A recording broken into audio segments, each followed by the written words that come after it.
신명기는 모세의 유언과도 같은 책입니다. 이스라엘 백성들 40년의 광야 여정을 마무리 짓고 요단강 동쪽에 있는 모압 평지에 당도했을 때였습니다. 모세는 이스라엘의 지도자들을 다 불러 모아놓고 하나님의 율법을 다시 정리해서 들려줍니다. 약속의 땅 가나안에 들어가기 전에 하나님과의 언약을 새롭게 하기 위함이었습니다.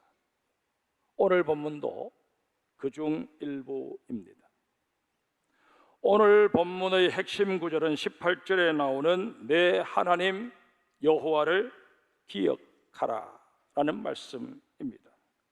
이것은 신명기 전체의 주제이기도 합니다. 그러면 여러분, 우리가 여호와를 기억하되 어떤 여호와를 기억해야 할까요? 제일 먼저 우리를 구원해 주신 여호와를 기억해야 합니다. 본문 14절 뒷부분을 한번 보실까요? 여호와는 너를 애굽 땅 종되었던 집에서 이끌어내시고, 요셉이 애굽의 총리 대신이 되었을 때 자기 아버지 야곱을 위시해서 가족 70명을 애굽으로 초청합니다. 요셉의 초청을 받아서 애굽 땅 고센에 정착하게 된 이 야곱의 일족은 그곳에서 총리의 가족이라는 이유로 모든 특혜를 누리며 살게 됩니다. 그러나 그것도 잠시뿐이었고, 요셉이 죽게 되자 그 상황은 돌변하게 됩니다. 모든 특권이 박탈된 것은 물론이거니와 이민족이라는 이유를 내세워서 애굽 사람들이 이 야곱의 후손들을 다 노예로 삼아 버렸습니다. 그렇게 거기서 400년을 보내게 된 것입니다. 그 400년 동안 애굽의 압제는 점점 더 심해졌고, 견디다 못한 이스라엘 백성들은 자신들의 조상 아브라함과 이삭과 야곱이 섬겼던 하나님을 찾게 되었습니다. 이 하나님께서는 친히 준비해 두셨던 모세를 통해 출애굽의 대역사를 펼쳐내십니다. 그런데 이스라엘 백성들이 애굽에서 해방되는 그 과정을 가만히 살펴보노라면 이스라엘 백성들이 해방을 위해서 한 일이 아무것도 없음을 확인하게 됩니다. 단지 하나님의 명령에 따라서 양을 잡아서 자기 집 문설주와 임방에 양의 피를 바른 것 외에는 한 일이 없었습니다. 애굽을 상대로 독립을 위한 투쟁을 벌였다거나 무장 봉기를 했다는 그런 기록을 전혀 찾아볼 수 없습니다. 하나님께서 일방적으로 이스라엘 백성들이 해방될 수밖에 없는 여건을 만들어 주신 것입니다. 78년 전 우리 민족에게 주어졌던 강복도 마찬가지였습니다. 물론 우리 민족은 만주를 중심으로 독립군을 형성해서 항쟁을 벌였던 그런 많은 기록을 가지고 있습니다. 하지만 그 독립군만으로는 우리의 독립을 쟁취해내기에는 역부족이었습니다. 그런 와중에 일본은 중국을 침탈할 목적으로 만주사변과 중일전쟁을 일으켰고, 그 전쟁에 필요한 자원을 확보하기 위해 이 아시아권에서 더 자신들의 영향력을 분명히 해야 되겠다 하는 그런 생각을 가지고 미국의 태평양 함대가 주둔해 있던 하와이의 진주만을 습격하게 됩니다. 이로 인해 미국이 제2차 세계대전에 직접 개입하는 빌미가 주어졌고, 미국은 전쟁을 빨리 끝내야 되겠다는 생각에 히로시마와 나가사키에 원자폭탄을 투하하는 강수를 두게 됩니다. 이로 인해 1945년 8월 15일 일본 국왕이 떨리는 목소리로 한국을 선언함에 따라 우리나라는 잃었던 주권을 되찾게 되었습니다. 한번 생각해 보세요. 애굽의 바로로부터 그 나라의 평민 한 사람에 이르기까지 집집마다 장자가 다 죽는 그런 비극을 맞이한 후에야 이스라엘 백성들을 해방시켜 주었던 것처럼 우리 역시 히로시마에서만 14만 명의 희생자를 낸 후에야 우리나라를 위시해서 일본의 식민 지배하에 있던 나라들이 해방될 수 있었다는 것입니다. 우리의 해방을 위해 하나님께서는 수많은 생명을 희생시키셨습니다. 그러기에 우리의 해방은 그저 얻은 것이 결코 아닙니다. 졸지에 장자를 잃어야 했던 애굽 사람들 편에서나 또 원폭으로 인해 피해를 본 일본인들 편에서는 받아들이기도 이해할 수도 없는 사건이었지만 하나님께서는 이런 극단적인 방법을 통해 이스라엘 민족에게 또 우리 민족에게 해방을 허락하신 것입니다. 이런 하나님이 너무 잔인하다, 이해할 수 없다, 그렇게 여러분 말씀하실지 모르겠습니다. 그런데 지구상에 펼쳐진 이런 해방의 사건들은 하나님께서 정말 이루시기를 원하셨던 구원 사건의 예표에 불과합니다. 하나님께서는 온 인류에게 해방의 기쁨을 선사하시고자 독생자 예수 그리스도를 이 땅에 보내셔서 속죄 제물을 삼으십니다. 하나님께서는 독생자의 희생을 통해 인류 구원의 길, 영생의 길을 열어주신 것입니다. 우리를 위해 자기 아들까지 기꺼이 내어놓으시는 이 하나님을 향하여 잔인하다, 심하다, 감히 누가 그렇게 말할 수 있겠습니까? 그러기에 우리는 하나님께서 펼치신 구원의 은총을 그 어떤 이유로든 잊어서는 아니 됩니다. 내 삶의 형편이 아무리 곤두박질치고 내 육신이 심한 병에 걸려서 어려움을 겪게 된다고 할지라도, 내가 가지고 있던 수많은 재산이 일순간에 내 손아귀에서 다 떠나간다 할지라도 내게 베푸신 구원의 은총 하나만으로 나는 충분히 주님을 사랑하며 감사할 수 있습니다. 고백하는 여러분과 저가 되어야 할 것입니다. 두 번째로, 나를 복되게 하신 하나님을 기억해야 합니다. 본문 12절부터 14절 앞부분까지 우리 같이 읽겠습니다. 같이 읽습니다. 내가 먹어서 배부르고 아름다운 집을 짓고 거주하게 되며 또 내 소와 양이 번성하며 내 은금이 증식되며 내 소유가 풍부하게 될 때에 내 마음이 교만하여 내 하나님 여호와를 잊어버릴까 염려하노라. 이스라엘 백성들이 지나온 그 광야, 그야말로 척박하기 그지없는 땅이었습니다. 이스라엘 백성들 가나안 땅을 향해서 가면서 너무 힘들어서 차라리 모세를 우리 죽여버리고 다시금 애굽으로 돌아가자, 그렇게 말하기까지 하지 않았습니까? 그럼에도 불구하고 그들이 그 힘든 여정을 중도에 포기하고 광야에 머물지 못했던 것은 그 광야의 여건이 너무 열악했기 때문이었습니다. 거기서는 도저히 살 수 없었기 때문에 어쩔 수 없이 모세가 이끄는 대로 따라갈 수밖에 없었다는 것입니다. 그런 광야에서 40년을 보내야 했던 이스라엘 백성이 가나안 땅에 이르러서 이제는 농사지을 땅을 분배받고 그리고 농사를 지어서 재산을 증식하게 되었을 때 예견할 수 있었던 일이 무엇일까요? 이만하면 족하다, 그렇게 생각하고 더는 하나님을 찾지 않을 가능성이 컸다는 것입니다. 모세는 이런 사실을 미리 예견하고 장차 너희가 도착해서 가나안 땅에서 많은 복을 누리게 될 터인데 그 모든 복은 하나님께서 너희에게 은혜로 주신 것들임을 기억하라.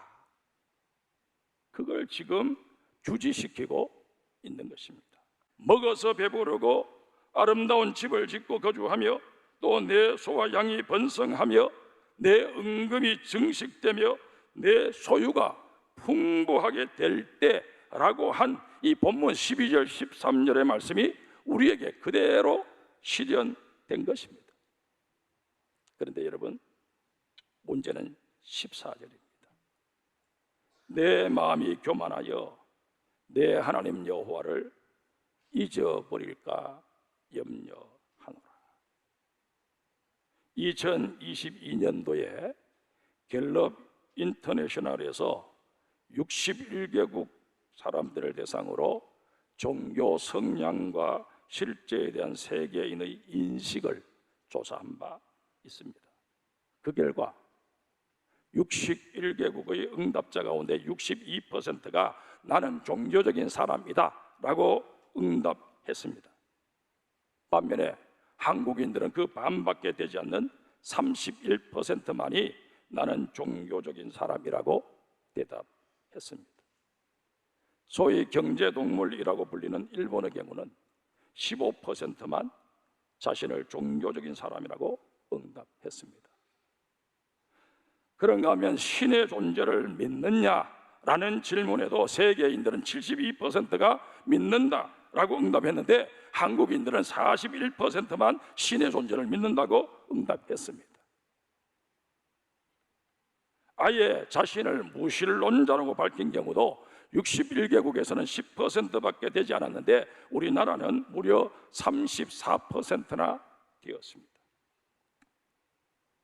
오늘 우리가 누리게 된 경제적 부를 우리 스스로 땀 흘린 대가라. 우리가 똑똑해서 우리가 열심히 해서 이룬 결과물이다. 그렇게 말하며 공치사하는 그리고 하나님을 부정하는 이 민족에게 오늘 이 시간 모세를 통해 분명히 말씀하십니다. 18절 앞부분입니다. 내 하나님 여호와를 기억하라. 그가 내게 재물 얻을 능력을 주셨습니다. 우리가 이렇게 잘 살게 된 것, 하나님께서 우리에게 지혜도 주시고 응집력도 주시고 분별력도 주시고 세계와 경쟁에서 이길 수 있는 여건을 주셨기 때문이다 하는 사실을 인정하라는 것입니다. 내가 똑똑해서 아니라는 것입니다. 내가 성실해서 이룬 결과가 아니라는 것입니다. 하나님께서 우리로 하여금 재물을 얻을 능력을 주셨다. 세상 사람들은 모르겠거니와 우리 믿음의 사람들은 정말 하나님 앞에서 이 고백을 할 수 있어야 할 것입니다. 마지막으로 하나님께서는 우리의 마음을 새롭게 하시는 분이심을 기억해야 합니다. 15절 16절 말씀을 우리 같이 읽습니다. 너를 인도하여 그 광대하고 위험한 광야 그 불뱀과 정갈이 있고 물이 없는 간조한 땅을 지나게 하셨으며 또 너를 위하여 단단한 반석에서 물을 내셨으며 내 조상들도 알지 못하던 만나를 광야에서 내게 먹이셨나니 이는 다 너를 낮추시며 너를 시험하사 마침내 내게 복을 주려 하심이라. 애굽에서 나온 이스라엘 백성들이 가나안 땅으로 갈 수 있는 최단거리는 해변을 따라가는 길이었습니다. 2주만 투자하면 갈 수 있는 거리입니다. 그러가면 하나님께서는 그 해변길이 아닌 광야길로 이스라엘 백성들을 이끌어 가십니다. 왜 그렇게 하셨을까요? 출애굽기 13장 17절에 보면 그 이유가 설명되어 있습니다. 제가 읽어드리겠습니다. 바로가 백성을 보낸 후에 블레셋 사람의 땅의 길은 가까울지라도 하나님이 그들을 그 길로 인도하지 아니하셨으니 이는 하나님이 말씀하시기를 이 백성이 전쟁을 하게 되면 마음을 돌이켜 애굽으로 돌아갈까 하셨습니다. 이스라엘 백성들이 400년 동안 애굽에서 종살이를 하면서 가장 중요한 것을 잃어버렸는데 그게 바로 주인의식이었습니다. 주인의식을 잃어버린 이 이스라엘 백성들, 가다가 블레셋이 그 길을 막았으면 약속의 땅 가나안 땅에 가기 위해서는 우리가 목숨을 내어놓고서라도 한판 전쟁을 벌이자, 그렇게 생각하는 것이 아니라 내가 죽고 난 이후에 가나안 땅 차지하면 무슨 소용이 있나?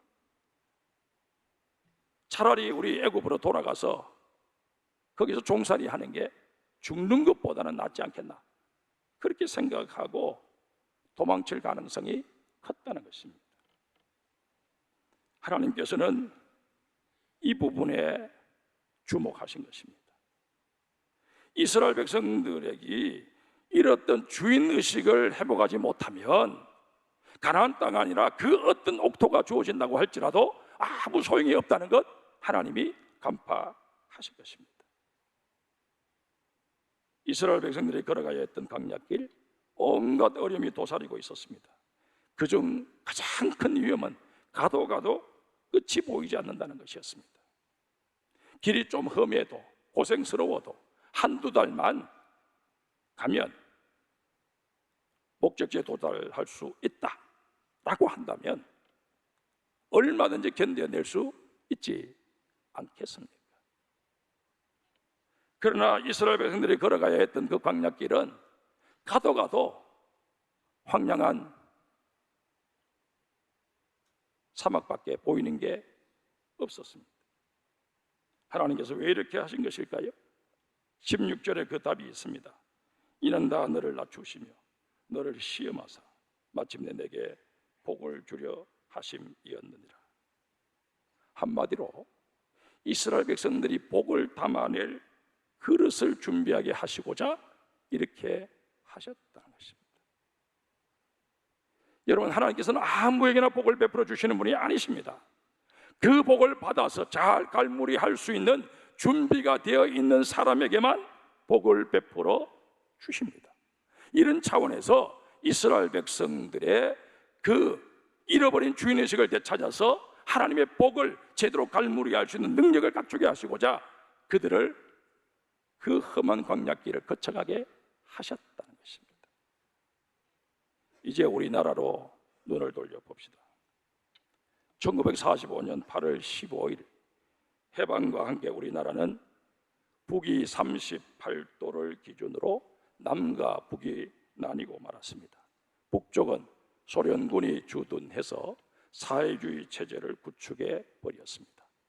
남쪽은 미군이 주둔했지만 열악한 경제 사정을 빌미로 좌익이 민심을 주도했습니다. 그 당시 기록에 의하면 대부분의 사람들도 사회주의를 선호했다고 합니다. 이런 분위기 탓에 우익 지도자들은 어떻게 해서든 이 땅에 공산주의가 득세하는 것을 막아야 되겠다 하는 그 일념으로 친일파까지 끌어들여 정치적인 세를 불려갈 수밖에 없었습니다. 우리가 해방이 되고 난 이후에 친일파를 제대로 청산하지 못한 아픔을 지금까지 겪고 있지 않습니까? 그런데 역사를 거슬러 올라가 보면 이런 불가피성이 있었다 하는 것을 또한 발견하게 됩니다. 교회는 교회대로 신사 참배 문제를 두고 분열하기 시작했습니다. 해방을 하러 가신 하나님의 눈에 무엇 하나 예쁘게 보이는 구석이 없었습니다. 이에 하나님께서는 다시 이 나라를 흔들어 놓으실 수밖에 없으셨고 이 땅에는 정말 없었으면 좋았을 6.25 전쟁이 발발하고 만 것입니다. 그러나 여러분, 이런 혹독한 시련 속에서도 우리가 알아야 할 사실이 하나 있습니다.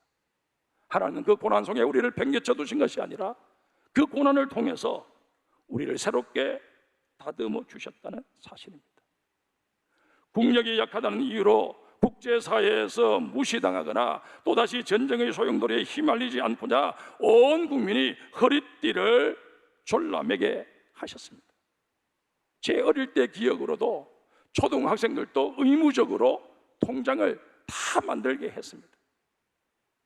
그래서 졸업할 때 그 돈을 찾으면 그건 복리로 계산이 되기 때문에 제법 나름대로 얼마의 돈을 모을 수 있도록 그렇게 했습니다.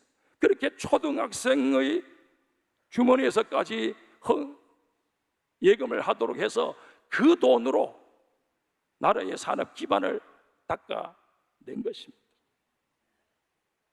그 결과 70년대, 80년대 국가적으로 또 교회 면에서도 놀라운 부흥을 이루어내었습니다. 세계가 주목하는 나라가 된 것은 물론이거니와 지금 동남아에 한번 나가보십시오. 코리안 드림이라고 한국에 가면 내 꿈을 실현할 수 있다고 젊은이들이 한국어를 배우느라 편안히 되어 있습니다. 한국교회는 세계에서 미국 다음으로 선교사를 많이 파송하는 나라가 되었습니다. 그런데 문제는 이런 와중에서 우리의 마음을 재물의 신 mammon에게 빼앗겨버렸다는 사실입니다. 1919년 흥사단에서 했던 설문조사 중에 10억을 준다면 죄를 짓고 감옥에 갈 수 있겠는가라는 문항이 있었습니다. 이 질문에 초등학생 23%, 중학생의 42%, 고등학생의 57%가 그럴 수 있다라고 답변했습니다. 돈을 사랑함이 일만 악의 뿌리가 된다라는 디모데전서 6장 10절의 말씀이 우리 사회에 현실로 나타나게 되었다는 명백한 증거입니다. 로마서 12장 2절에 분명히 말씀하십니다.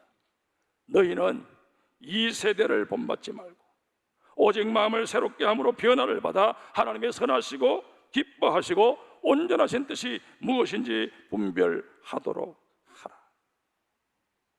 돈 하며 살아가는 것이 결코 하나님의 뜻은 아닐 것입니다.